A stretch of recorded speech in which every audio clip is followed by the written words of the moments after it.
Here we go. Hey, everybody. I'm Mo. And I'm Katie, and this is the Mo and Katie Show. It is 11:30 p.m. Janine is right off camera. We have Kendra has gone to bed. We have a studio audience today. Yeah, I love it when they participate. That's awesome. I know. So we're not prettying this up at all, folks. This is where we are. We just drove to New Jersey tonight. We have Quartet Weekend.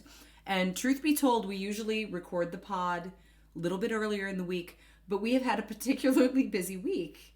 But we could not let another week go and not have a show because Kristen would kill us. Lose her mind. Thank you. So here we are. And for those of you, hang on, I have to say something. For the love of all of you. Go ahead. To Carrie Ward, I was not putting you on texting probation. I actually really, really enjoy it when we get text messages. Like, I will get a text message, and I'm like screenshotting them and sending them to Katie. I'm like, I think Carrie's on the Romans using urine as a whitener episode. Proud of my quirky facts. Yeah, so that's what we do. Carrie, keep texting me. Keep texting and keep making me do my research, which my research may be a little shoddy this week. And Sarah Roos will call you on that too. Okay, that's fine. So Suggs, Roos, and Carrie. That's right. Thanks. So welcome to the Mo and Katie Show. It's we're in Roseanne's basement. We're in Janine's mom's basement. That's happening. We're kind of like Wayne and Garth tonight. Party on, Wayne. You're not gonna say it. Leave me hanging. We're trying to do some minimal edits, so I'm trying to filter, which not good. All right. Well, New Jersey and texting and driving to New Jersey are things going on. Why did you say texting? Because Carrie texts you while she's listening. Are you reading my notes? No, but there are things going on in the world. So tell us what's going on in the world. Look at the paranoia here. Anyway, tell them what's going on in the world, Mo. I don't want to anymore. I'll tell you what was happening in the world in 2016, though. Okay, please do. In 2016, this woman texted and said, Thanksgiving dinner's at my house on November 24th at 3 p.m. I love this.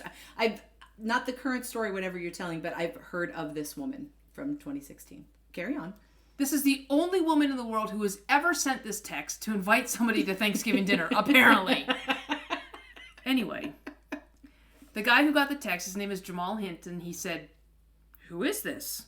And then the lady wrote back, Your grandma. And then Jamal said, You not my grandma.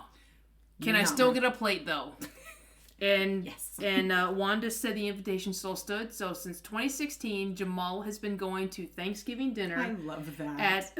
At Wanda's house, and Wanda's family has been through the death of her husband. But Jamal's girlfriend are going. So that was 2016. So they are all set to go this year again for the 5th year in a row. That is amazing. 16, 17, Carry the one. 6 years. There we go. Janine's a math major. Yeah. How'd she do on the math? Yeah. Yeah, she corrected herself. Okay, good. Thank God. Anyway, I just thought that was cool. So, the whole, are you going to cry? No, that's just really cool. She had her I'm about to cry face, but my glasses aren't clean, so maybe that's it. It's 11:30 at night. Have we mentioned? And we're in New Jersey. In Janine's mom's basement. That's right. That's not a euphemism. That's also really almost Janine's mom's basement. Carry on. I don't think I should. Anyway, I just think it's cool when, this whole new phone who dis. Yeah. Even if it's not a new phone. That's right. It's wrong phone number who dis. Yeah, like Thanksgiving dinner. 6 years years in a row. I love that. Right. So anyway, thank you to Wanda, and sorry that Lonnie passed on, but Jamal and your girlfriend, I'm glad that you continue to do that. And she very well could have said hey, sorry, wrong number. Come on over. Yeah. And just opened up her home and her heart, and it's really made this beautiful relationship. Yeah, I just think that's so cool. I love that. Anyway. I love that. That is all. I would like to tell you about a really amazing kid who lives in Mississippi. Is it a guy who texted? It is not. It has nothing to do with texting. His name is, and Abraham, I'm going to try to pronounce your last name correctly. Abraham Olagbegi, I believe is how his last name is pronounced. But when Abraham was 12 years old, they found out that he had cancer and he needed a bone marrow transplant. And Fortunately, a year later, the transplant was successful. He's a healthy, then 13-year-old. Well, he found out, because of everything he'd been through, that Make-A-Wish Foundation had agreed to make his wish come true, as they do for a lot of kids that have terminal illness. No, well, that would be a good wish, just saying. But instead of using the money that Make-A-Wish wanted to give him toward something he wanted to do, he decided that he wanted to set up in his hometown in Mississippi, and once a week he wanted to set up and give meals to those less fortunate than he was. That's awesome. So, and Make-A-Wish said this is the first time anyone's ever used the foundation's money to help someone else. Really? When they've been through something. So for the past, he sets up in a local park, I think one Saturday a month. I'm sorry, it's not a Saturday. I apologize. The third Thursday of every month. There goes an edit. Make-A-Wish's Mississippi chapter has helped him, and he's partnered with some other local organizations, and they set up, and they call it Abraham's Table, and he serves food to people that are less fortunate than he is. That's really cool. And he said Abraham. after the year that Make-A-Wish sponsors this, he wants to continue to do it. So that's really cool. I love that. I love how he very much could have, focused and done something for himself, very deservedly so, but he chose to share that with some other people. Thanks for making me feel like poop. That's awesome. No, I like that. So thank you for that. And thank you, Make-A-Wish Foundation, for helping him with that. Cool. So thanks I'm thankful that you are going to skip over your quirky fact. No. The listeners are thankful that I'm doing a quirky fact. It's their favorite part. All right, so I'm just going to keep it short and sweet. That's what... Nope. Here's my quirky fact. It is now 11:35. Flames don't have shadows. That's my quirky fact. If you light a match and you hold it up and you have a light shining behind it, the matchstick will have a shadow, but not the flame. Shut up. True. We're going to try this later. That's like voodoo. That made Janine laugh. I like having a studio audience. It's kind of Why nice. are you laughing? When are we going to do that? At midnight? Yes, that's the plan. We're going It's to light a fire 11:36. outside? That's right. So you light a match, you create the shadow with the matchstick, but the flame has no shadow. Why not? Well, I can't remember. Oh my God. I did my research. I have no shoddy reporting. I ask one question and I get... There's science. Because of science. Oh, because of science? Sciencey. Because the sciencey guys... That's right. That's right. Flames have no shadows. That's really cool.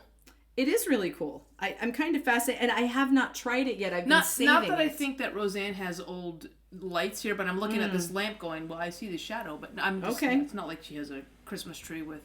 We'll set up something. Flames coming. Yeah. The main reason is because, I just Googled it, and because the flame itself is a source of light. And the shadow is the surface area, which is less bright than no its idea what you're surrounding. saying. No. Yeah, I'm just reading, basically. Yeah, that's... Flames have no shadows, folks. That's my quirky fact. It's cool, though, right? Is it... You're a little mind blown.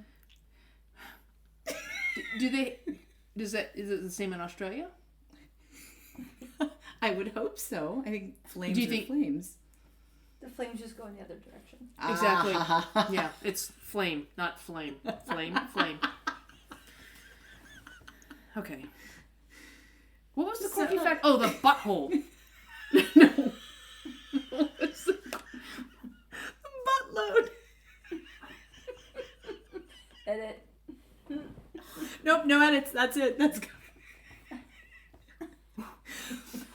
This is why you shouldn't record your podcast at 11:30 p.m.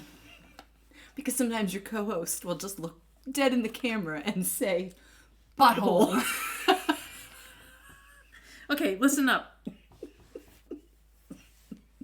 She meant to say buttload, which was my quirky fact from last week, All right.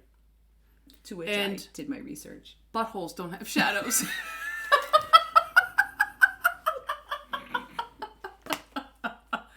And this will be the last time we do this. Okay, listen. Are you done with your quirky fact? Yes, I'm done with my quirky fact. Good. I've been research shamed. Do you like carbonated beverages? I do like carbonated beverages. Do they have to have caffeine in it? No, not necessarily. Well, then it's not. Today's not the day. No, for you. today's not the day for me. Today is National Carbonated Beverage with Caffeine Day. Oh. Just to prove that every day has a weird holiday. Oh, And some there you go. days are multiple. I just learned that yesterday was or actually today. Okay. Let's call it Thursday. All right. Yesterday was Married to a Scorpio Support Day. So for anybody married to me out there, I'm sorry. For all the people married to Mo.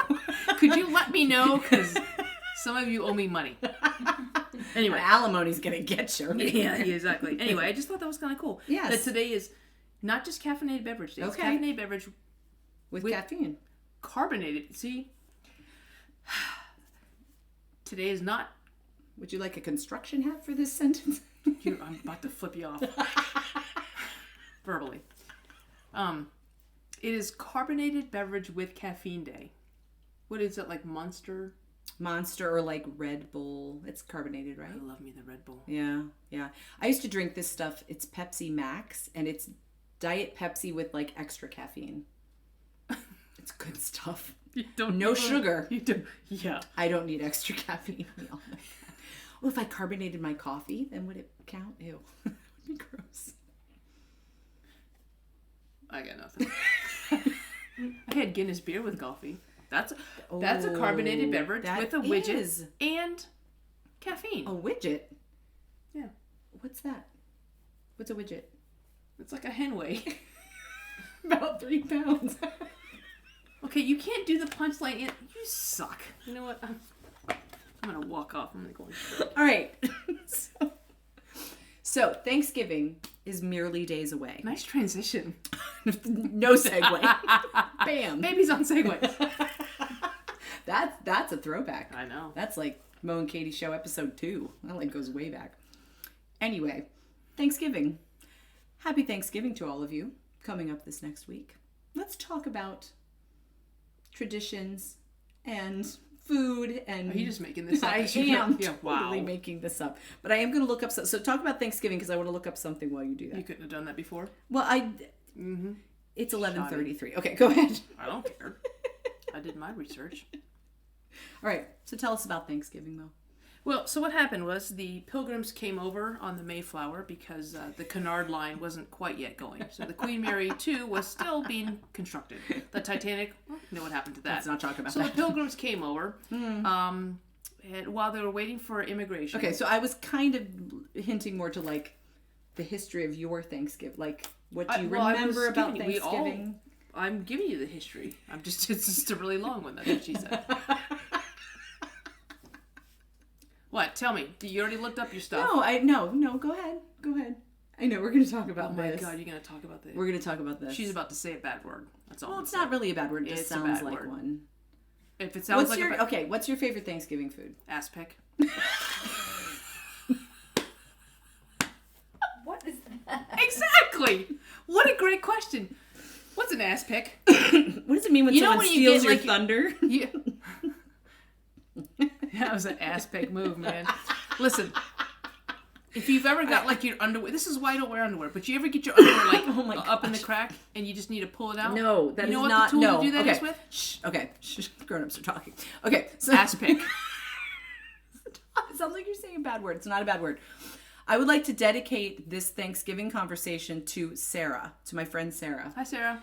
Sarah mentioned I was out to dinner with Sarah and her husband Ryan, our friend Jess, her husband Billy, my husband and I out to dinner. You know who wasn't invited? We were Mo and Jen. Janine, were you invited? No. Nope. Janine and Billy? No invite. We were talking about Thanksgiving, and Sarah said, "Have you guys ever heard of ass pick?" And I was like, "No." And Jess is like, "No." Okay, I'm going to show you a picture, if you could see this, of what this is. Okay? So what people do... For our listeners, let me describe it. Oh, it's disgusting. If you've seen The Office, the time when Jim takes a stapler and puts it in the Jell-O, it's Jimmy. like that, except for the stapler is corn, Gelatinous? cauliflower, It is. So you peas, take vegetables... carrots, and thank God there's parsley to garnish it. And you take vegetables and you put them in a Jell-O mold and you put in clear gelatin. And apparently, like, this was a big side dish. It looks disgusting. It's like, I don't want to eat it. It's disgusting, but I can't stop looking at it at the same time. I don't think it looks disgusting. It looks like... Oh, it makes my stomach turn. It's... Okay, well, you know what? Ooh, this one has a hard-boiled egg in it. Okay, can you let me talk? What is happening? You know what ass pick is? It's not just a fun word to say. Ass pick is basically the... Ew. How's that spelled? ASPIC. Isn't that the people that save animals? That's the ASPC. Totally Aspic is basically the... What do you call that? Fruit loaf. What's the fruitcake? It's the fruitcake of Thanksgiving. So